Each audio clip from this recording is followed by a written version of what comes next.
नमस्ते। Journey of life के सभी दर्शकों को आज हम रॉबर्ट कियोसाकी की मशहूर किताब रिच डैड पुअर डैड की गहराइयों में उतरेंगे। यह किताब सिर्फ पैसों के बारे में नहीं है, बल्कि यह सोचने का एक नया तरीका सिखाती है कि हम पैसों को कैसे देखते हैं और उन्हें कैसे मैनेज करते हैं। तो चलिए शुरू करते हैं पैसों की समझ के इस सफर को। दो पिता, दो सोच किताब की बुनियाद रॉबर्ट के दो पिताओं पर आधारित है। एक उनके पुअर डैड, जो उनके अपने पिता थे, पढ़े लिखे और सरकारी नौकरी में, और दूसरे उनके रिच डैड, जो उनके दोस्त के पिता थे, जिन्होंने हाई स्कूल भी पास नहीं किया था, लेकिन बहुत सफल बिजनेसमैन और इन्वेस्टर थे। पुअर डैड हमेशा कहते थे, खूब पढ़ो, अच्छी नौकरी पाओ और सुरक्षित रहो। उनका फोकस एक स्टेबल जॉब और फिक्स्ड इनकम पर था। वो पैसों के लिए काम करते थे, लेकिन रिच डैड की सोच बिल्कुल अलग थी। वो कहते थे, पैसों को अपने लिए काम करना सिखाओ। उनका जोर फाइनेंशियल एजुकेशन, एसेट्स बनाने और बिजनेस करने पर था। वो पैसों की आजादी चाहते थे। एसेट्स और लायबिलिटीज को समझो किताब का सबसे महत्वपूर्ण सबक एसेट्स और लायबिलिटीज के बीच का अंतर समझना है।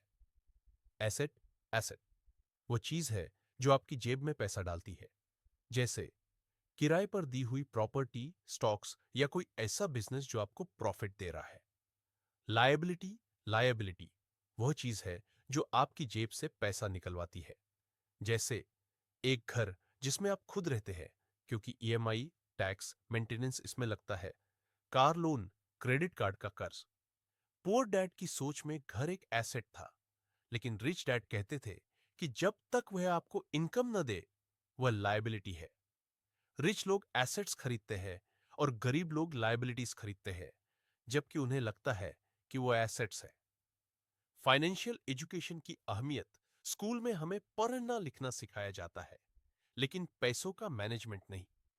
रॉबर्ट कियोसाकी इस बात पर जोर देते हैं कि फाइनेंशियल एजुकेशन कितनी जरूरी है। अकाउंटिंग, इन्वेस्टिंग, मार्केट की समझ और कानून की जानकारी शामिल है। रिच डैड ने रॉबर्ट को प्रैक्टिकल तरीके से सिखाया कि पैसा कैसे काम करता है, जबकि पुअर डैड ने सिर्फ किताबी ज्ञान दिया। अपने बिजनेस के मालिक बनो रिच डैड पुअर डैड हमें राइट रेस से बाहर निकलने का रास्ता दिखाती है। राइट रेस मतलब वह चक्र जहां लोग पैसा कमाते हैं, बिल भरते हैं और फिर दोबारा पैसा कमाने के लिए काम करते हैं। इसमें से निकलने का तरीका है, अपना बिजनेस शुरू करो, चाहे वह पार्ट टाइम हो, लेकिन कुछ ऐसा करो जो आपको इनकम दे और जिस पर आपका कंट्रोल हो। इन्वेस्ट करना सीखो, स्टॉक्स, रियल एस्टेट या दूसरे इन्वेस्टमेंट ऑप्शंस में पैसे लगाना शुरू करो। फाइनेंशियल लिटरेसी बढ़ाओ, किताबें पढ़ो, सेमिनार अटेंड करो और एक्सपर्ट्स से सीखो। डर और लालच से ऊपर उठो।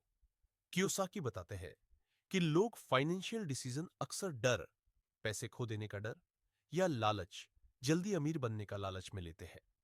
रिच डैड ने सिखाया कि इन इमोशंस को कंट्रोल करना और लॉजिकल डिसीजन लेना जरूरी है।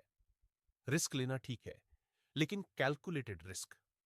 इनकम स्ट्रीम्स बढ़ाओ, एक ही इनकम सोर्स पर निर्भर रहने की बजाय कई इनकम स्ट्रीम्स बनाना चाहिए। जब आप एसेट्स बनाते हैं, तो वे आपके लिए कई तरीकों से पैसा कमा सकते हैं। यह आपको फाइनेंशियल फ्रीडम की तरफ ले जाता है, जहां आपको पैसों के लिए काम नहीं करना पड़ेगी रिश्ता, बल्कि पैसा आपके लिए काम करता है। निष्कर्ष, आपका सफर कैसा होगा? तो रिच डैड पुअर डैड हमें यह सिखाती है कि अमीर बनना सिर्फ कितना पैसा है इस पर निर्भर नहीं करता, बल्कि इस पर कि आप पैसों को कैसे मैनेज करते हैं। यह एक माइंडसेट शिफ्ट की कहानी है, नौकरी की सुरक्षा से निकलकर फाइनेंशियल फ्रीडम की तरफ। उम्मीद है कि यह समरी आपके जर्नी ऑफ लाइफ चैनल के दर्शकों के लिए उपयोगी होगी। अब सवाल यह है कि आप अपनी फाइनेंशियल जर्नी को किस तरह आगे बढ़ाना चाहेंगे, अपने पुअर डैड की तरह